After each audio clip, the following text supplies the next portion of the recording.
Il y a des moments où nous espérons sincèrement que ce que nous sommes sur le point de faire ou d'utiliser fonctionnera correctement. Généralement, de telles pensées sont liées à notre confort et à notre commodité dans le déroulement ordonné de nos vies professionnelles et privées. Il existe cependant des circonstances où le fonctionnement infaillible et adéquat des matériaux et équipements fait la différence entre la vie et la mort et met en exergue la qualité et l'efficacité des produits fabriqués en conformité avec les BPF, les bonnes pratiques de fabrication, le code qui régule les produits conçus pour soulager la douleur et la souffrance ou pour améliorer la qualité de vie.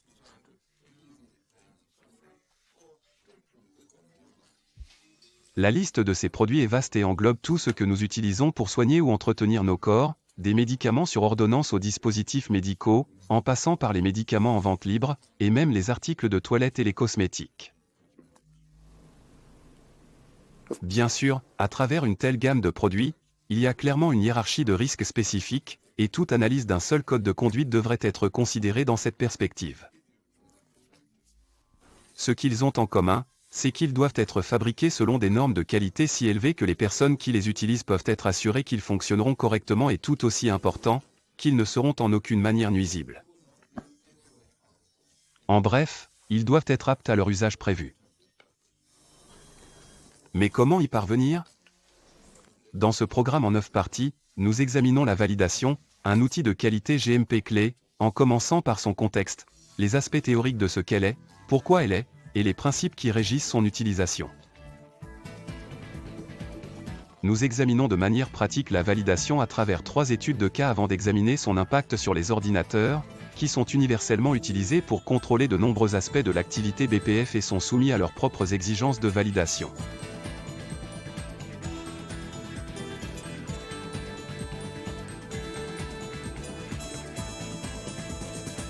Il n'y a pas si longtemps que cela, la qualité du produit était contrôlée en fabriquant le produit, puis, une fois terminé, en le testant pour vérifier qu'il répondait à ses spécifications. Aujourd'hui, nous adoptons la philosophie opposée de l'assurance qualité, où la planification systématique garantit que les paramètres du processus affectant le produit sont contrôlés pendant le processus de fabrication.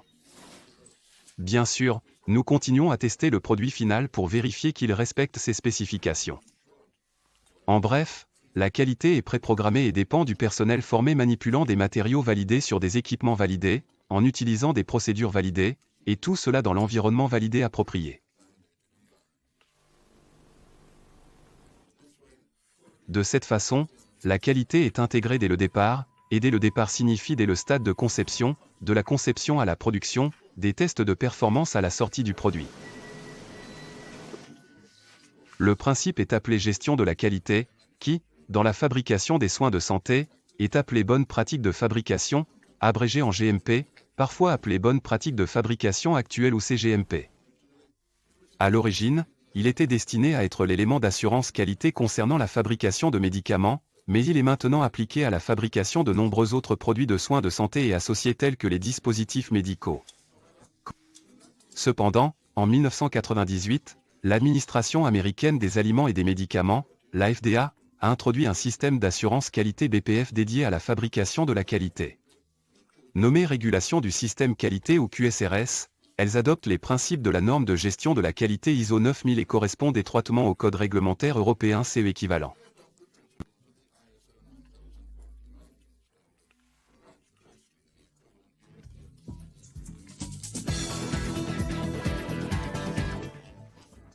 Aussi récemment que dans les années 70, les médicaments défectueux qui entraînaient, entre autres, la mort de patients, ont encouragé les gouvernements à travers leurs autorités de régulation à introduire les BPF comme moyen d'appliquer une qualité de produit stricte et cohérente.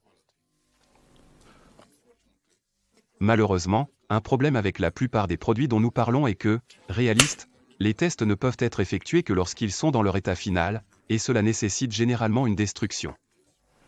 Donc en pratique, le test de produit ne peut être que la confirmation aléatoire de la qualité pour un petit échantillon de la production totale.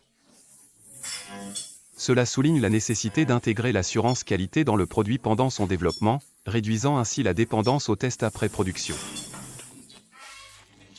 Pour ce faire, le processus de développement doit fournir des méthodes qui sont bien définies et spécifiques. Sinon, la production fiable et répétable peut être mise en danger lors de la tentative de suivre la procédure de fabrication ou de test.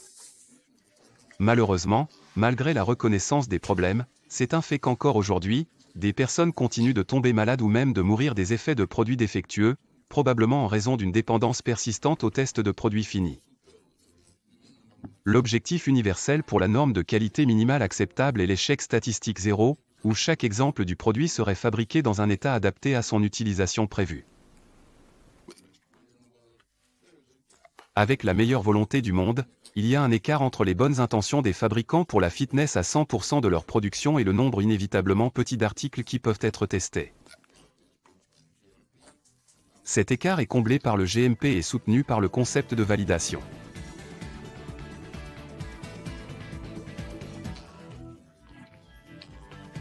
La définition du dictionnaire de valide est pour quelque chose d'être solide, efficace et bien fondé sur les principes et les preuves pour les soutenir.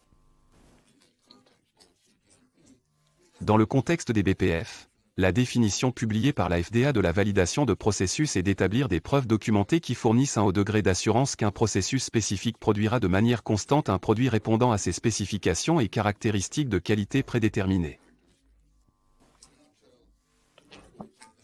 En résumé, valider quelque chose demande simplement, cela fonctionne-t-il de manière constante comme spécifié? La validation est un concept élégamment simple, un exercice pour examiner et planifier préalablement chaque détail du processus et pour prouver et documenter qu'il fonctionne aussi près que possible à 100% d'efficacité, 100% du temps.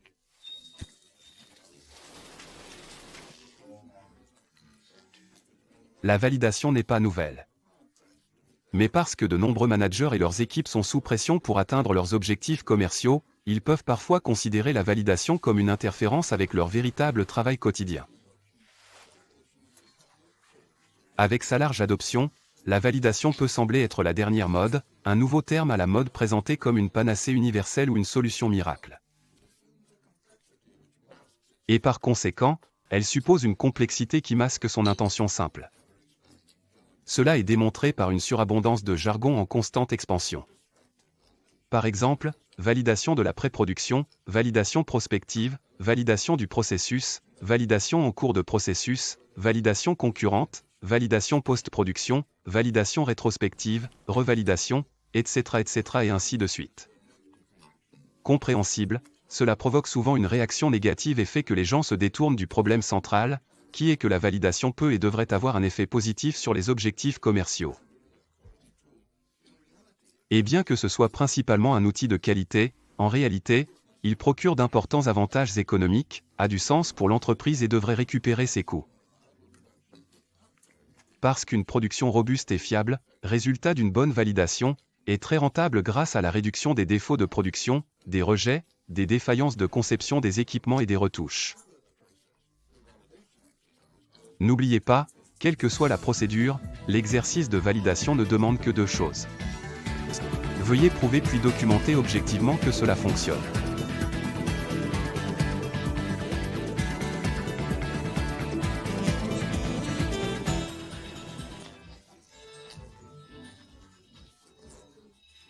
Comme nous l'avons vu, la validation, comme la plupart des idées simples, devient rapidement sérieusement complexe. Il est donc préférable de définir et de comprendre les principes de base de ce que c'est et quand et pourquoi cela est entrepris.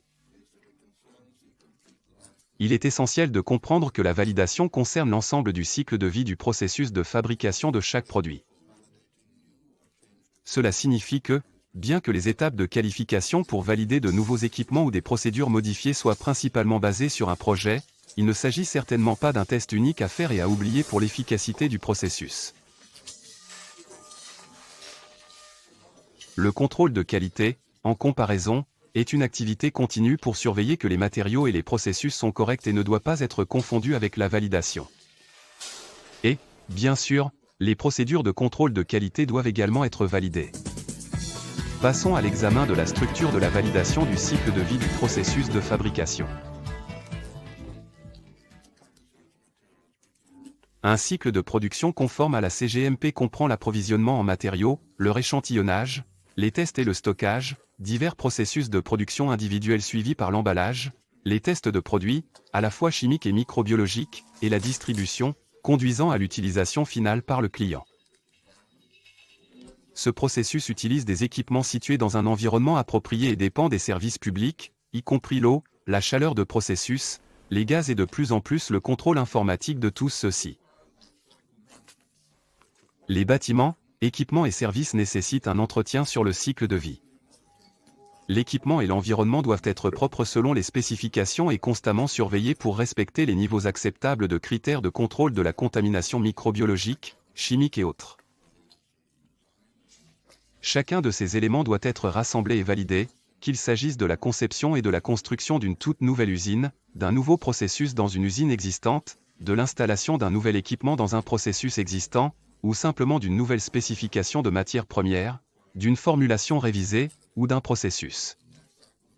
Dans chaque cas, l'exigence est d'avoir un plan de validation actuel tout au long du cycle de vie du produit, ce qui soulève une question, quand et comment valider ?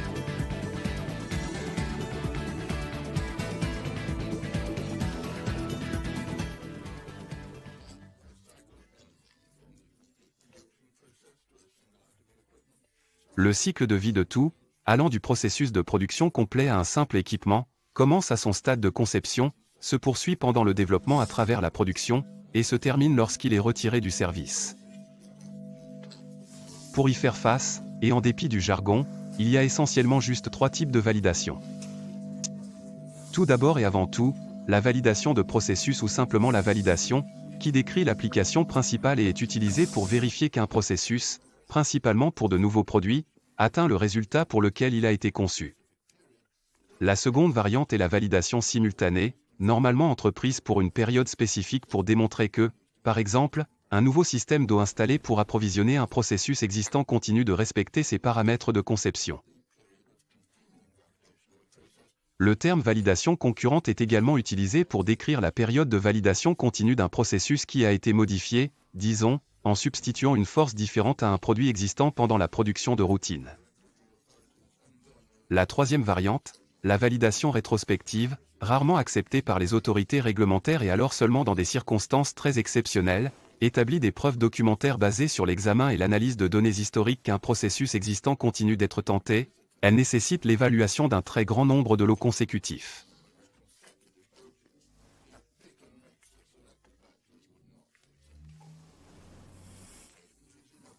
Le mélange et la sélection de lots spécifiques ne seraient pas acceptables. Le changement est inévitable tout au long du cycle de vie de tout processus de production, et le plan maître de validation doit accommoder les changements prospectifs, généralement en entreprenant une étude des protocoles de validation existants et en décidant si une revalidation complète ou partielle du processus est nécessaire ou non. Le point de départ de toute validation est le plan maître de validation, qui peut être rédigé pour chaque projet spécifique ou être un document standard d'entreprise ou de département, auquel cas chaque projet sera traité comme une étude séparée. Quelle que soit l'approche suivie, le plan maître de validation détaille le concept, sa conception et ses spécifications, suivi de l'acquisition de l'équipement, de l'installation et du démarrage menant à des opérations continues, qui, sur une période de temps, sont les dimensions du cycle de vie des validations.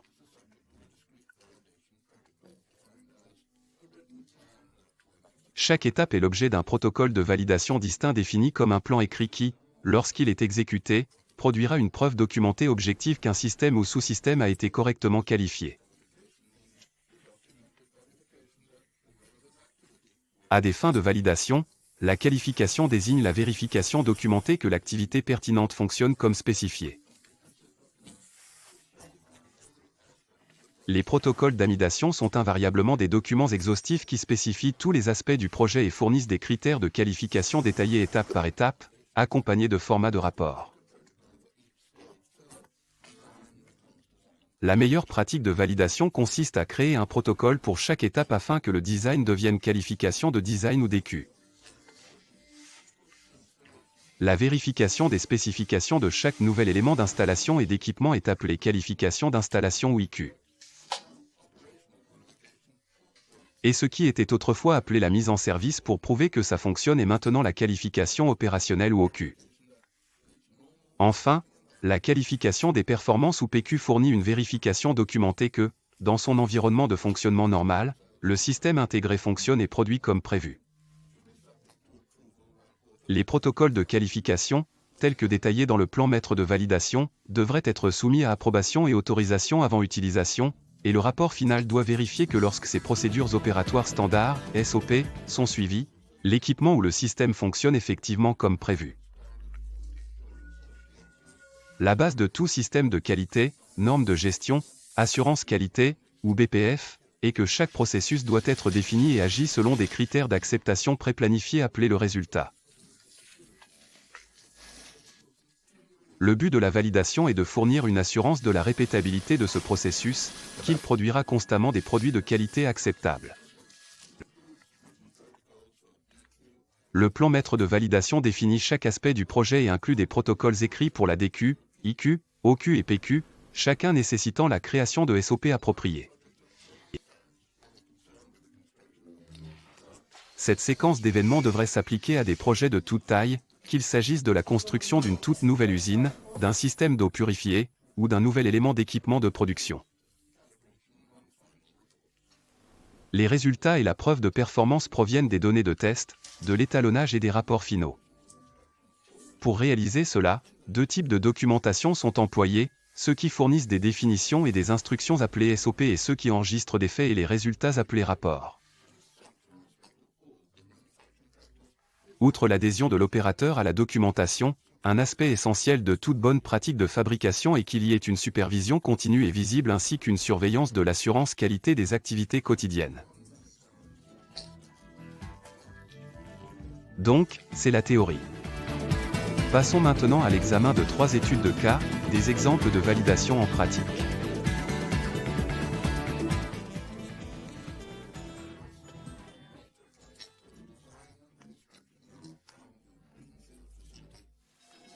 Un errement, un projet majeur pour la conception et la construction d'une toute nouvelle installation Greenfield pour la production de produits stériles et aseptiques. MBI Formation a été invité à suivre le processus de construction et de validation et à enregistrer le projet pendant toute sa durée de vie de 18 mois, depuis le moment de la première excavation jusqu'à ses protocoles de qualification jusqu'à ses premières séries de production. L'installation a été conçue pour produire des produits pour la distribution mondiale et pour se conformer aux exigences des BPF de tous les organismes de réglementation appropriés. L'équipe de gestion de projet dirigée par le directeur des opérations avait pour mission de fournir la plus grande transparence possible à la validation de la nouvelle installation. L'objectif principal de l'équipe de conception était que la disposition doive garantir un flux de processus efficace, en commençant par les matériaux de l'entrepôt, en passant par la fabrication et le retour à l'entrepôt, et enfin l'expédition ultérieure. La décision a été prise d'attribuer un contrat de conception et de construction à un entrepreneur qui a assumé l'entière responsabilité de la construction du bâtiment et des zones de production internées, de façon critique, de la validation de chaque aspect de la structure de l'installation, de l'environnement, et de la conception des services utilitaires, le DQ, et l'installation IQ, dont le développement et la mise en œuvre ont été attribués à un cabinet de conseil spécialisé qui travaillerait avec l'entrepreneur sous la supervision étroite du client. D'une importance cruciale étaient les termes du contrat, qui spécifiaient précisément qui serait responsable de la qualification opérationnelle pendant la construction et l'installation. L'exigence de validation était particulièrement rigoureuse pour la construction des salles blanches, une partie intégrante du bâtiment, qui était soumise à un protocole de construction propre et à des exigences de validation, qui spécifiaient qu'à chaque étape de la construction, chaque secteur devait être nettoyé, testé et inspecté. Des finitions ont été spécifiées pour la praticité, la maintenabilité et durabilité. Les protocoles d'installation pour les systèmes de chauffage, de ventilation et de climatisation stipulent que des tests d'intégrité doivent être effectués à chaque étape et conçus pour donner une pression positive dans tout l'immeuble avec des normes de plus en plus strictes pour chaque classification de salle blanche, avec le maximum pour le cœur aseptique. Incidentellement, sous l'influence de l'assurance qualité, les planchers à travers l'installation sont codés en couleurs par type d'activité. Le système d'eau a été assemblé dans des conditions idéales dans les locaux du contractant lui-même. Les mesures de la profondeur des éraflures sur les surfaces internes des réservoirs WFI et la qualité du puits orbital ayant été enregistrées individuellement et reportées sur le design original du maître CAD pour être signalées et vérifiées par les consultants en validation.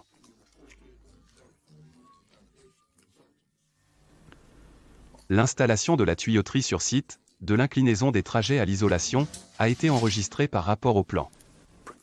L'acquisition d'équipements de production et sa validation se sont déroulées en parallèle avec la construction, tout comme le développement de tous les autres éléments tels que les vêtements de salle blanche, leur décontamination et stérilisation, ainsi que les programmes de formation du personnel et l'installation de nouveaux laboratoires de microbiologie.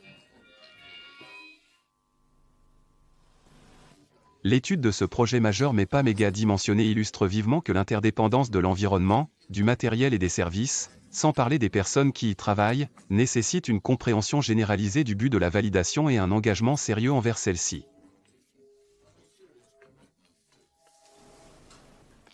L'impact de la validation est bien illustré lorsque nous réalisons que chaque activité pendant la construction et l'exploitation d'un tel projet est soumise à l'ensemble du spectre des protocoles de validation, en commençant par la qualification de conception, puis la qualification d'installation, la qualification opérationnelle et la qualification de performance. Enfin, l'application de chacun de ces protocoles à la fabrication à long terme de chaque produit est, bien sûr, pour les protocoles de validation couvrant le nettoyage de l'environnement et des équipements de processus, leur entretien, et la formation pour chaque activité, d'abord en spécifiant, puis en prouvant et en documentant qu'il fonctionnera jour après jour sur la durée de vie prévue de l'usine, produisant des produits précisément selon les spécifications exactement comme celui-ci.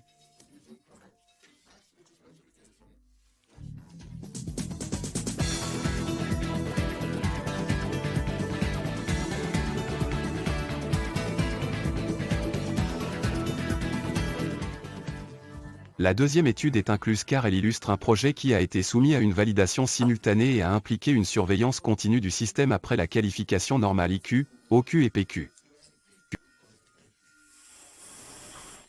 Le projet concernait la conception, l'installation et la qualification d'un nouveau système de production d'eau purifiée selon les spécifications USP pour l'intégration dans les processus établis dans l'usine existante.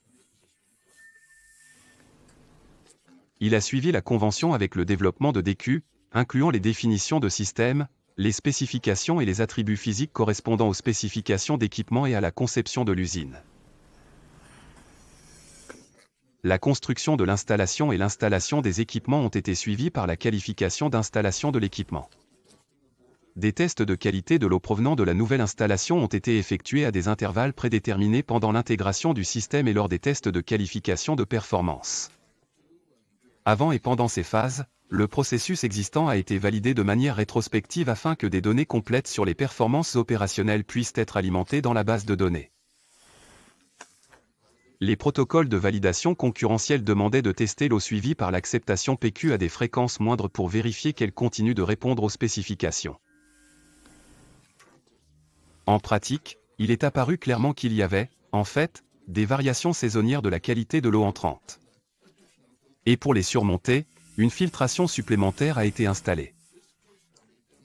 Cette étude de cas démontre un exemple typique de quand et comment la validation concurrente est précieuse.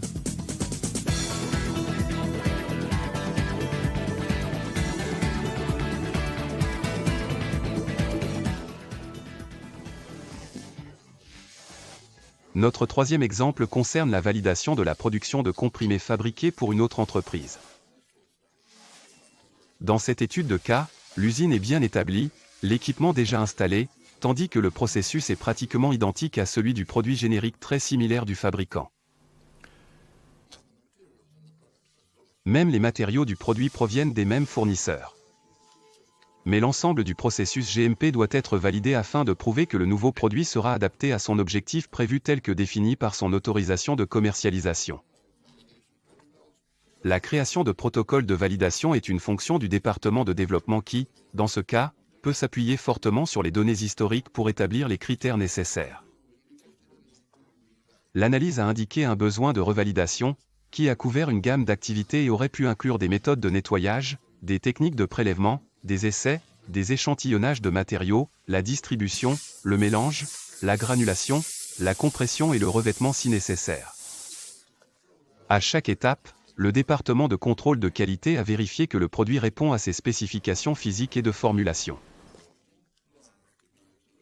L'emballage, longtemps reconnu comme un processus où des erreurs peuvent survenir, est soumis à un protocole de validation, qui garantit que la conception des installations permet le stockage en vrac des produits en attente d'emballage primaire et qu'ils sont séparés, que l'équipement est correctement nettoyé, et que les procédures de dégagement de ligne sont efficaces. La formation de l'opérateur doit se concentrer sur la nécessité de garantir que le matériel imprimé correct est utilisé et que l'attention est centrée sur l'impression par lot et par date. Comme le nouveau produit est si similaire à la marque propre de l'entreprise, il est essentiel que les opérateurs de ligne soient conscients des procédures variées pour la gestion des rejets et la manipulation des matériaux excédentaires. Enfin, dans l'entrepôt, des zones dédiées sont attribuées afin que seuls les bons produits puissent être expédiés aux clients. Le résultat final est que, bien que les tablettes fabriquées sur contrat et celles commercialisées par la société de production puissent sembler identiques et soient fabriquées à partir des mêmes matériaux, elles sont, en principe, totalement différentes. Et les protocoles de validation ont prouvé que tous deux répondent individuellement à leurs critères de conception et donc de qualité spécifiques.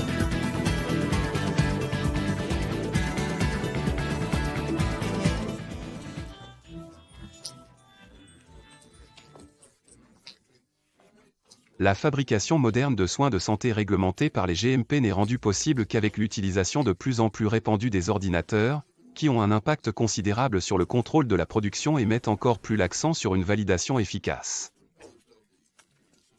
Un système automatisé est composé du système informatique lui-même, à la fois matériel et logiciel, et de là où des fonctions qu'il contrôle, qui peuvent inclure l'équipement de production et les procédures qui définissent la fonction de l'équipement. Alternativement, cela peut être une opération qui nécessite uniquement le matériel dans le système informatique lui-même. Le système informatique fonctionne dans l'environnement d'exploitation, aura des entrées des opérateurs, les matériaux à traiter, des informations concernant l'environnement, des utilités qui soutiennent l'usine comme l'eau ou les systèmes VAC, et tout autre facteur susceptible d'affecter le contrôle du système.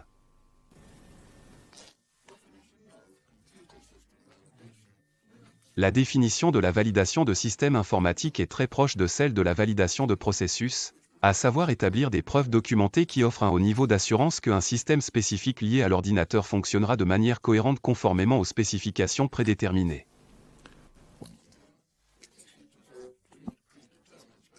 Encore une fois, les caractéristiques clés sont de répondre aux spécifications prédéterminées et, de manière critique, d'établir des preuves documentaires de leur réalisation. Un système informatique contrôle toujours un processus et le terme processus n'est pas limité à l'interprétation normale d'un processus de fabrication. Dans ce contexte, il peut très bien faire référence à un processus de laboratoire, un processus de contrôle des documents, ou à la gestion de la formation, un processus qui nécessite également une validation.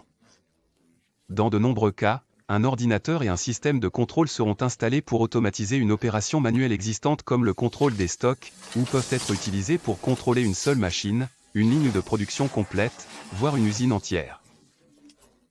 Il peut être installé rétrospectivement sur des installations existantes ou peut être un élément intrinsèque dans de nouvelles installations. Quelle que soit l'application, la plupart des systèmes informatiques reposent sur du matériel et des logiciels fournis par des fournisseurs, et la validation dépend souvent de la compétence de ces fournisseurs qui devraient être soumis à une évaluation rigoureuse. En ce qui concerne les fournisseurs, il est important de se rappeler que les logiciels informatiques peuvent être fournis par des fournisseurs externes ou internes et que les mêmes critères de validation devraient être appliqués à tous les deux. Idéalement, le matériel et le logiciel pourraient être recherchés et adoptés sur une base universelle, de sorte que, quelle que soit l'application, les mêmes programmes peuvent être installés et validés sur la base de l'expérience précédente. Plus souvent qu'autrement, la variété des applications, sans parler de l'avancée de la technologie, rend cela impraticable, et une validation doit être entreprise pour chaque nouveau système informatique. En pratique, chaque entreprise devrait avoir des politiques écrites et approuvées qui définissent les attentes de validation de la direction ainsi que celles des autorités réglementaires pertinentes. Il ne devrait pas être surprenant qu'un projet visant à développer des protocoles de validation pour un système informatisé suive exactement les mêmes principes que pour tout autre projet de validation et comportera presque certainement 8 étapes, commençant par le plan suivi de la nécessité de définir les exigences du système. L'étape 3 consiste à évaluer les vendeurs et leurs produits, sans oublier leurs sous-traitants en développement de logiciels, en prêtant une attention particulière à l'existence de leur système de qualité et, surtout, à leur capacité à démontrer une compétence de service continu. L'étape 4 établit l'architecture et le design du système, suivi à l'étape 5 par sa construction, qui inclut le test du matériel et du logiciel avant l'étape 6, l'intégration et l'installation du système dans sa configuration finale en tant que système informatique. Ensuite, l'étape 7 concerne la qualification du système, l'étape OQ, pour s'assurer qu'il fonctionne comme prévu et atteint la qualification opérationnelle. La dernière étape, la 8e, qui est en partie un processus continu, consiste à évaluer le système informatique dans son environnement d'exploitation pour les processus qu'il contrôle afin de s'assurer que sa conception originale approuvée reste valide et qu'elle n'a pas été modifiée.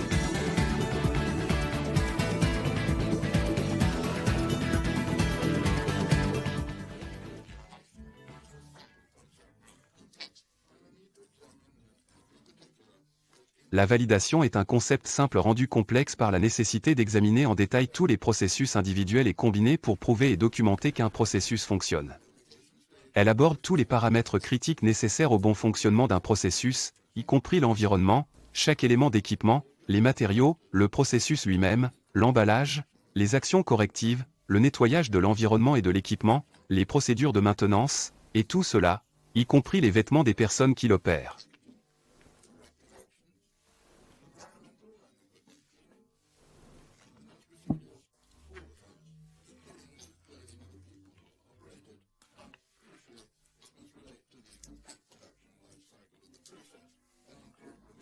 Et surtout, cela doit concerner le cycle de vie complet de la production du processus et inclure des révisions de l'équipement ou du produit.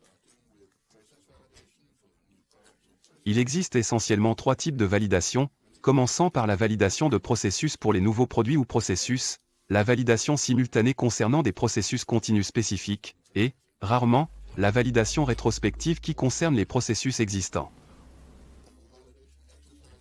Les changements sont soit validés, soit revalidés. Tous les exercices de validation commencent par la création du plan maître de validation. Les protocoles sont rédigés pour la qualification séquentielle d'aspects spécifiques du plan, en commençant par la DQ, la qualification de conception, puis la IQ, la qualification d'installation, suivie de la OQ, la qualification opérationnelle, et ensuite la PQ, la qualification de performance. Les procédures opérationnelles standards, les POS, fournissent des définitions, des spécifications et des instructions, tandis que les registres, les résultats et les journaux prouvent l'action. Les systèmes informatiques doivent être validés, qu'ils contrôlent des processus complets ou fournissent de la documentation. Et enfin, nous ne nous excusons pas de répéter que la validation n'est ni mystique ni nouvelle, mais est simplement nécessaire pour prouver qu'un processus fonctionne, puis pour fournir des preuves documentées objectives qu'il le fait.